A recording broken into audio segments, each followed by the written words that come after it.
2026 সালের মার্চের 7 তারিখ বাংলাদেশের জন্য একটা ঐতিহাসিক দিন, 7ই মার্চ। আর বিশ্বের পরিস্থিতিতে এটা খুবই মর্মান্তিক। ইরান, ইসরায়েল, আমেরিকা যুদ্ধ। তো এই যুদ্ধ চলছে, শত শত লোক, শত শত স্থাপনা, শত শত মিলিয়ন মিলিয়ন ডলার্স নষ্ট হচ্ছে, ধ্বংস হচ্ছে। অন্যদিকে রমজান মাস, যারা অনেক কষ্ট করে রোজা রাখছেন এবং রোজার মধ্যে অমানবিক ত্যাগ এবং কষ্টের শিকার হচ্ছেন, তাদের প্রতি সহানুভূতি প্রকাশ করে আজকের ভিডিওটা শুরু করছি। আজকের ভিডিওর যে কারণে করার ইচ্ছা হলো সেটা হলো বাংলাদেশের দুর্নীতি নিয়ে দুইটা প্রসঙ্গ। একটা হলো ভূমি মন্ত্রণালয়ের এক মন্ত্রী, যিনি ভূমি অফিস পরিদর্শন করে কয়েকজন কর্মচারী তারা সময় মতো অফিসে আসেননি বা অনিয়ম করেছেন, এই জন্য তাদেরকে বদলি করে দিয়েছেন। আরেকটা প্রসঙ্গ হলো ছাত্র উপদেষ্টা বা ছাত্রদের মধ্যে যে উপদেষ্টা ছিলেন, মধ্য থেকে নির্বাচিত যে উপদেষ্টা বাংলাদেশ গভর্নমেন্টে ছিলেন, তাদের একজন আসিফ মাহমুদ, তার দুর্নীতির অনুসন্ধান নিয়ে তার ওয়াইফের যে ব্যাংক স্টেটমেন্ট প্রকাশিত হয়েছে সেটা নিয়ে। তো এই দুইটা ইস্যু নিয়ে দুর্নীতির যে ইনভেস্টিগেশন, এই ইনভেস্টিগেশনটা কিভাবে হচ্ছে, কিভাবে করলে ভালো হয়, বা বাংলাদেশ থেকে আসলে দুর্নীতি নির্মূল করা সম্ভব কিনা, এগুলোই আসলে বেসিক্যালি চিন্তার বিষয়। ভূমি মন্ত্রণালয়ের যে দুর্নীতির বিষয়টা, সেটা হলো আমাদের আজকের পরিস্থিতিতে বাংলাদেশের যত ভূমি অফিস আছে, প্রত্যেকটা ভূমি অফিসের 70%, অলমোস্ট, আমি জাস্ট আন্দাজে বললাম যে 70% কর্মচারী বা কর্মকর্তা বা যারা কাজ করছেন, তারা দুর্নীতির সাথে ঘুষ লেনদেন অথবা আত্মীয়করণ অথবা আর নিজের পছন্দের লোকদের বেশি সুযোগ সুবিধা দেওয়া, এসব কিছুর সাথেই তারা জড়িত। সারা বাংলাদেশে এই যে নেটওয়ার্ক, বিস্তৃত নেটওয়ার্ক, এটাকে আসলে স্বল্পতম সময়ের মধ্যে কিভাবে নির্মূল করা সম্ভব এবং প্রায় শূন্যের কোটায় নিয়ে আসা সম্ভব, এটা অবশ্যই একটা গবেষণার বিষয়। এবং সেটা যদি আমরা খুঁজে পাই, তাহলে কিন্তু আমাদের দেশ এবং জাতির অনেক উন্নতি হবে। তো সেটা খুঁজে পাওয়াই একজন শাসকের, একজন নেতা এবং একজন প্রশাসকের বড় কাজ। তো ভূমি অফিসের যে দুর্নীতি মন্ত্রী সাহেব বিচারটা করলেন, সেটা আসলে এই ধরনের বিচার, মানে একজন দুর্নীতি করলো, তার সময় মতো অফিসে আসলো না অথবা ঘুষ নিল, তাকে বদলি করে দিল, হ্যাঁ, তাকে, এটা কিন্তু আসলে বদলি কোনো শাস্তি হতে পারে না বেসিক্যালি। কারণ দেখেন, একজনকে বদলি করলো, কোথায় করলো, হয়তো এমনও হতে পারে যে বদলিটা তার জন্য আরো ভালো হয়েছে। আবার সে বদলি হলো, কিছুদিন পরে সে আবার আরো কিছু টাকা দিয়ে অন্য জায়গায়, তার পছন্দ মতো জায়গায় বদলি হয়ে চলে আসলো। তো তাতে কিন্তু দুর্নীতি নির্মূল করতে গিয়ে আরো দুর্নীতি তৈরি হতে পারে, এটা একটা সমস্যা। তো এখানে আর সে একটা অফিসে, মন্ত্রী সাহেব এক অফিসে গেছে, কালকে হয়তো আর এক অফিসে যাবেন, কয়টা অফিসে সে যাবে? বাংলাদেশে যদি 500 এরকম অফিস থাকে, তার 500 অফিসে যে প্রতিটা অফিসের সবাই কতদিন ধরে দুর্নীতি করতেছে, তারপর এটা কার দেখার কথা ছিল, এই সবগুলো লোককে দোষী সাব্যস্ত করা বা এই সবগুলো লোককে আইনের আওতায় নিয়ে আসা, তো এটা তো মাসের পর মাস, বছরের পর বছর সময় লাগবে। সো এটাও সম্ভব না। সো এই দুর্নীতিগুলোর যদি আমরা পারফেক্ট রেমেডি বা পারফেক্ট একটা উপায় না পাই, তাহলে এটা খুবই কষ্ট হবে এটাকে নির্মূল করা। তো আমি সংক্ষেপে একটা টিপস দিতে পারি। ফর এক্সাম্পল, মন্ত্রী সাহেব যে অফিসে গেলেন, তো সে যাদেরকে পেলেন, সারাদিন হয়তো সে বিষয়ে কাগজপত্র ঘাটাঘাটি করলেন, সারাদিনে কি কেস আজকে হ্যান্ডেল হলো, বা অথবা গতকালকে কোন কেসগুলা হ্যান্ডেল হয়েছে, কোন কেসগুলো কি কাজ করা হয়েছে, বা গত সপ্তাহে কি কাজ করা হয়েছে, সেই সমস্ত পাবলিক অথবা সেই জনসাধারণ যারা এই সেবাগুলো নিয়েছে বা ভূমি অফিসে কাজের জন্য গিয়েছিল, তাদেরকে সবাইকে ডেকে একটা ইন্টারভিউ নিয়ে, তারপর কিছু সাক্ষী নিয়ে এই কর্মচারীদের দুর্নীতির পুরো বিষয়টা তারা মোটামুটি একটা অ্যাসেসমেন্ট সে করতে পারে।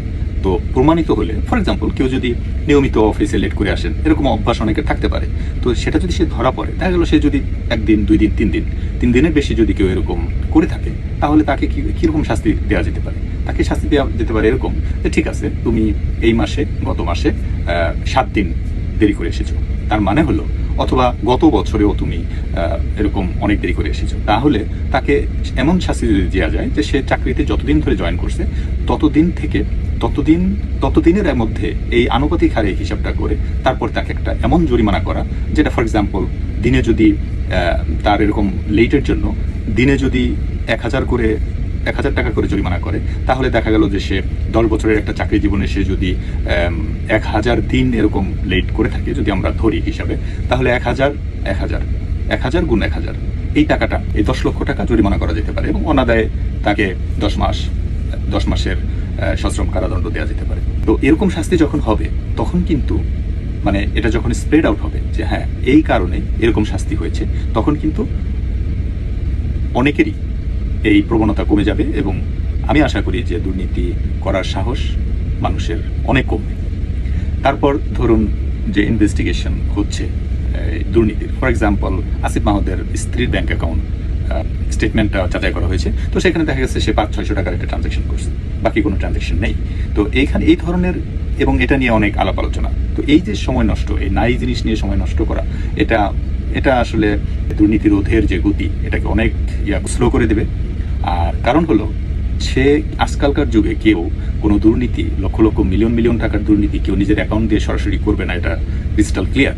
সো এখানে যখন দেখা যাচ্ছে যে সে এই অ্যাকাউন্ট, তার একটা অ্যাকাউন্ট আছে, সে অ্যাকাউন্টে কোনো ট্রানজ্যাকশন নেই, তার মানে হলো সে অ্যাকাউন্ট ছাড়া অন্য কোনোভাবে ট্রানজ্যাকশন করেছে, ক্যাশ অথবা হুন্ডি অথবা কোনো অ্যাসেটের মাধ্যমে অথবা কোনো এক্সচেঞ্জের মাধ্যমে। তো এটা খুব পরিষ্কার। সো এখানে 500 টাকার ব্যাংক স্টেটমেন্ট নিয়ে যেই ধরনের সময় নষ্ট হচ্ছে, এটা মনে করেন 1 লক্ষ লোক এটা নিয়ে যদি 1 সেকেন্ড করেও এই জিনিস নিয়ে এই সংবাদটা পড়ছে, তাহলে 1 লক্ষ সেকেন্ড নষ্ট হচ্ছে। এই ধরনের ওয়েস্টেজের তো কোনো মানে নাই। তো এই ইনভেস্টিগেশনগুলো আসলে এমনভাবে করতে হবে এবং এমনভাবে এগুলোকে প্রকাশ করতে হবে, মানে কোন স্টেজে এগুলোকে প্রকাশ করা যায়।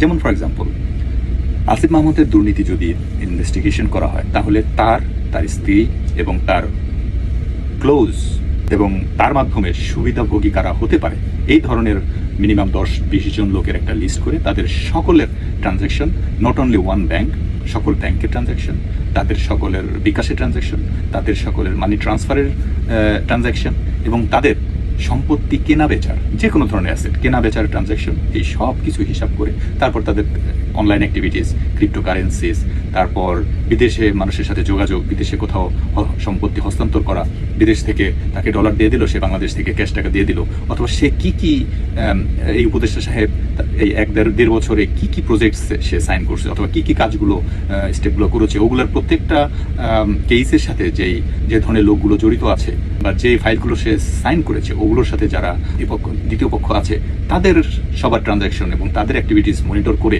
তারপর একটা অ্যাসেসমেন্ট করে তারপরে সেটা জনসম্মুখে প্রকাশ করা উচিত যে আমরা এইভাবে এই ইনভেস্টিগেশন করেছি এবং এই আমরা পেয়েছি। এছাড়াও যদি কোনো কারো কাছে কোনো টিপস থাকে, তাহলে যেন তারা প্রোভাইড করে। তারপরে পাবলিকের টিপসের জন্য অপেক্ষা করে পাবলিক যদি এটা সম্পর্কে কোনো মন্তব্য বা তাদের কোনো রেফারেন্স দিতে পারে, আরও কোনো টিপস দিতে পারে, রেফারেন্স দিতে পারে, ওইগুলো নিয়ে তারপর এটার উপর একটা স্টাডি করে তারপর এটার উপর অ্যাকশনে যাওয়া উচিত বলে আমি মনে করি। তাহলে এরকম ইন্টেন্সিভ অ্যাকশন, ইন্টেন্সিভ প্রসেস এবং এই ধরনের ইন্টেন্সিভ যদি ইনভেস্টিগেশন হয়, তাহলে দুর্নীতিকে কমানো সম্ভব হতে পারে। যাই হোক, বাংলাদেশের যে দুর্নীতির অবস্থা, এটা আসলে যেভাবে রন্ধ্রে দুর্নীতি আছে প্রত্যেকটা সেক্টরে। তো ফর এক্সাম্পল আমি কথা যেহেতু উঠলো, আরেকটা কথা বলি, দুর্নীতি কিভাবে, মানে কত সহজভাবে বাংলাদেশ এত বড় একটা মার্কেট, এখানে হাজার লক্ষ হাজার কোটি টাকা লেনদেন হয়। লেটস একজন প্রাইমারি এবং প্রাথমিক শিক্ষা এবং গণশিক্ষার একজন এমডি অথবা পরিচালক, ডিরেক্টর আছে, উনি যদি 1000 লোককে বদলির আদেশ দেয়, তাহলে এই 1000 লোক থেকে 1000 মাস্টার, তারা আজকালকার বাজারে 1 লক্ষ টাকা করে ঘুষ দেওয়া কোনো ব্যাপার না, তারা খুশি হয়ে দেবে। তাহলে সে একটা বদলির আদেশ দিল, 1000 লোককে ঘুমিতে উঠলো, একটা বদলির আদেশ দিয়ে দিল, 1 মাসের মধ্যে 1000 লোক 1 লক্ষ টাকা করে দিয়ে গেল। তাহলে 1000 লোক 1 লক্ষ টাকা করে দিলে কত টাকা হয়? 10 কোটি টাকা।